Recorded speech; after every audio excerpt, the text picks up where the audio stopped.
Purple cap এর পরের ম্যাচেই পাবে মোস্তাফিজুর রহমান। লাইভে এসে জাস্টিস বুমরাকে একই হুঁশিয়ারি দিলেন ধোনি। দর্শক, বিস্তারিত জানতে ভিডিওটি না টেনে সম্পূর্ণ দেখতে থাকুন। এবারের আইপিএলে বেশ ভালোই খেলছেন মোস্তাফিজুর রহমান এবং প্রথমের দিকেও পার্পেল ক্যাপের অধিকারী হলেও বাংলাদেশে চলে আসায় পার্পেল ক্যাপ তার থেকে বঞ্চিত হয়েছিল এবং বাংলাদেশ থেকে ফিরে এসে আবারও পার্পেল ক্যাপে নিজের অধিকার নিয়েছিল মোস্তাফিজুর রহমান। কিন্তু তারপর থেকেই আর পার্পেল ক্যাপে জায়গা পারছে না মোস্তাফিজুর রহমান। এমন সময় মোস্তাফিজুরকে নিয়ে অনেক মিম তৈরি হচ্ছে যে মোস্তাফিজুর রহমান শুধু চেন্নাইতে পারে, চেন্নাইয়ের বাইরে কিছু করতে পারে না। এবং দর্শকের এমন অবস্থা দেখে হঠাৎ লাইভে এসে একই বললেন মহেন্দ্র সিং ধোনি। মহেন্দ্র সিং ধোনি বলেন, এর পরের ম্যাচেই পার্পেল ক্যাপ পাবে মোস্তাফিজুর রহমান।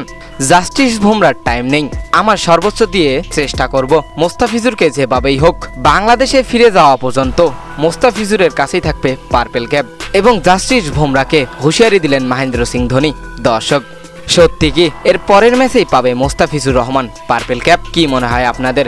জানিয়ে দিন এ বিষয়ে আপনাদের গুরুত্বপূর্ণ মতামত আমাদের ভিডিওর কমেন্ট বক্সে। ধন্যবাদ।